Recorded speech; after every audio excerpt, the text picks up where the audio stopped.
კულტურისა და ძეგლთა დაცვის მინისტრი ბაღდათის რაიონს სტუმრობდა, სადაც მან ვლადიმერ მაიაკოვსკის სახლ-მუზეუმი დაათვალიერა. ცნობილი რუსი პოეტის 120 წლის იუბილეასთან დაკავშირებით ბაღდათში სხვადასხვა ღონისძიებებისთვის ემზადებიან. გურამ ოდიშარია მთელი ქვეყნის მასშტაბით მუზეუმებში არსებულ პრობლემებს ეცნობა. მინისტრის ინფორმაციით, კულტურის სამინისტრო მუზეუმებთან დაკავშირებით ახალი სტრატეგიის შემუშავებაზე ფიქრობს.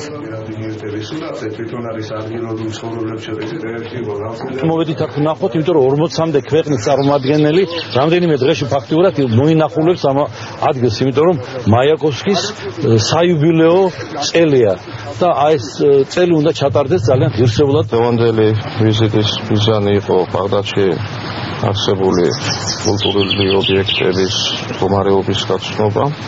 ეს ეხება როგორც მოქმედ მუზეუმს, ისე პოტენციურ მუზეუმს, რეზო ლაღიძის სახლ-მუზეუმს, ასევე კულტურის სახლს და სხვა კულტურის ობიექტებს.